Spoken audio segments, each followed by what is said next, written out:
Okay, back to the lesson. Part B of this section, cubing a binomial. So I have a binomial, that's a plus b, two terms, right, binomial, and I'm cubing it. So the cubing's on the outside. So when you write this out, long form, it's a lot of multiplication, a lot of combining like terms. This is a shortcut, and later on we are going to, in tomorrow's video, learn about Pascal's triangle and how we use that to set it up. Most of you, if you had Honors Alg 2 here at the high school, then you have already seen Pascal's triangle. Okay, how are we going to use this? Well, find the product of the sum and difference of two terms. I look at this and I'm like, oh, those are conjugates of one another. X plus 5 multiplied with the quantity x minus 5. They are conjugates of one another. This is going to come out as a squared subtract b squared. Let's see how it works if we did the old-fashioned FOIL. X times x is x to the power of 2. X times negative 5 is minus 5x. Positive 5 times x is plus 5x. And 5 times 5, 25. Negative times positive is negative. And so here my middle terms are going to sum to 0. That's always going to happen because they're conjugates of one another. We saw that with the radicals. And so what am I left with is x squared subtract 25. Now if I were to use this model, a squared minus b squared, my a value is x and my b value is 5. So I could have just subbed into this model. My a value is x, my b is 5. And so when I do that, square an x, I get x squared. Subtract square of 5, you get 25. Same answer. Okay, this is using the model. This is actually multiplying it out. So again, one more time, if you recognize that they are conjugates of one another, you don't have to bother with those middle terms. This is always going to expand as a squared subtract b squared. What's my a value? My a is 2x. What's my b value? My b is 5. I'm not going to worry about the signs. The sign's already built in. This is a squared, subtract, leave a space for b. What's my a value? My a is 2x. And my b is 5. Now, you have to remember, when you take a product to a power, you've got to distribute that. That's property of exponents. 2x times itself, 2x, is 4x squared. Sign is going to be subtraction because we're not squaring the negative inside, okay? It's always minus. And 5 squared is 25. Final answer. Okay, so again, it's going to really help you and really help you to be able to get through things a lot quicker, like some sort of an assessment, if you learn these skills. Okay? So I want you to start recognizing conjugates and start doing the multiplication like that. All right, next page of notes. I believe I said we were going to do pages 3, 4, and 5. This is still P4 continued. Notice, are these conjugates of one another? And you should say, why, yes, those are both 4s, those are both 3x, one is minus and one is plus. So that's always going to be a squared subtract b squared. What's my a value? My a is 4. What's my b value? My b is 3x. So when I square a 4, I get 16, and when I square a 3x, I get 9x squared. Remember, you have to distribute the exponent. This would be 3 squared times x squared, and 3 squared is 9. Okay, I would just leave it like that. Don't switch terms. You can't move the 9x squared in the front and the 16 behind it with the minus in between. Okay, so don't make that silly mistake. Just leave it like this. The only other way you can think of this is negative 9x squared plus 16. And we don't like leading negatives, so just leave it like that. All right, find the square of the binomial sum or difference. I would really, really, really like it if you learned square the first, square the last or the second, okay? Square the first, square the last. first multiplied with last, then double for your middle term. You are going to get through things so much quicker if you learn this strategy, and maybe some of you already know it. But I square the first term is x. I square the second term, or the last term is 5. So when I square this, I get x squared. When I square this, I get 25. What's the middle going to be? Well, you just multiply them. Positive times positive, this is 5x. And then you double it. Double the 5x, I get 10x. Okay, so if I square, multiply, then double, that's what I should get. I mean, quantity x plus 5 squared really means x plus 5 times itself, x plus 5. That's what it really means. And if I would do the old-fashioned way of foiling, this would be x times x squared. X times 5x plus another 5x is 10x. 5 times 5, 25. Or I could use, that method and go right to it where I'm squaring the first term, x squared, squaring the second term, 25. It's positive. It's always going to be plus on the end here. It doesn't matter if this is plus or minus here. When you square positive, it's positive. When you square negative, it's negative. So it's always going to be plus on the end. First time, second, 5x doubled is 10x. Sign has to be positive. Okay? You're going to get the same answer doing either one of those methods.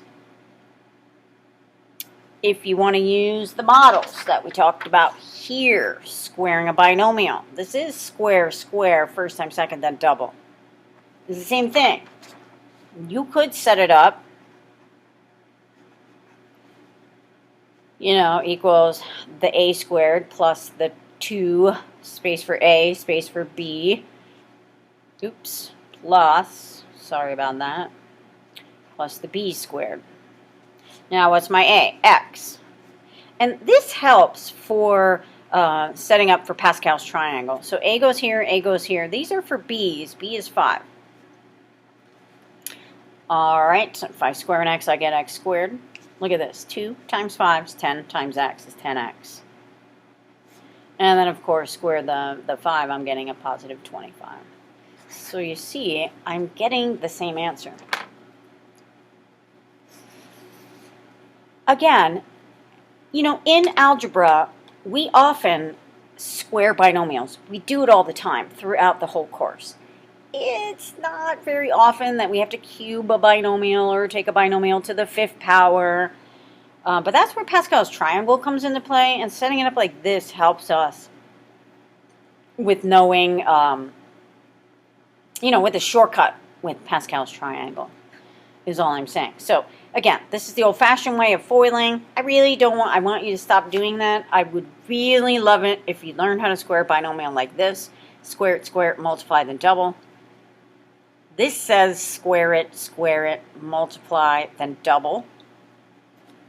Okay, but this is setting up a template using that model, this a squared plus 2ab plus b squared. All right, let's look at the next one.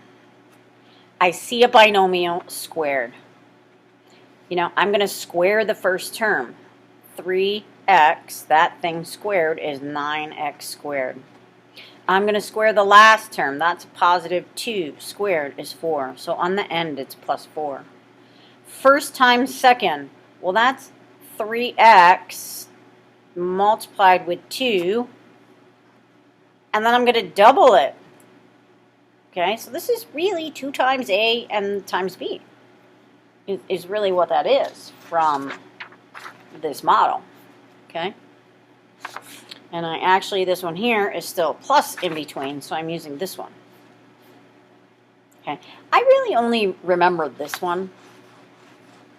This one has the signs built into it already. Oops, I forgot the plus sign there. This one already has the signs built into it. But I never use this one. I always use the plus, and if b is negative, I put it in. I'll show you what I mean when we get there. So again, my a was 3x. There's my a squared. My b was 2. There's my b squared. And then here's my a times b doubled. Well, 3x times 2 is 6x x doubled is 12, so this is plus 12x for my final answer. All right, this one, a squared. Well, my a is x. My b is negative 4. I'm putting the negative right in there with it. And then my double of my a times my b, negative 4. Okay. Square the first term, x squared. Square the second term, square negative 4, you get a positive 16. First multiplied with second is negative 4x. Doubled is negative 8x. What's the output here? Square the x, you get x squared. Square negative 4, you got 16. Double the first times the second, or the a times the b. There's going to give me my negative 8x right there. Now again, I did use this top model right here, and I took the negative in as my b value. Notice how I had the negative inside the parentheses. And the last one. Why don't you pause the video and see if you can do the last one. Okay, hopefully you pause the video and you are able to do the last one. I'm going to take a 5x squared and I'm going to square it. Now remember, I have to square the 5 and the x squared. Square 5, you get 25. Square an x squared, you get x to the power of 4. I'm going to square a negative 3 and get plus 9 on the end. I'm going to multiply these. 5 times 3 is 15. Doubled is 30. And it's got to be negative, so this is subtract 30x to the power of 2. So my final answer is 25x to the power of 4, subtract 30x squared, add 9. Okay, and again, it all comes from square the first. The first was 5x squared. Square the second, or the last, negative 3 squared. Okay, you see my 5x squared is this. And then my negative 3 squared was that.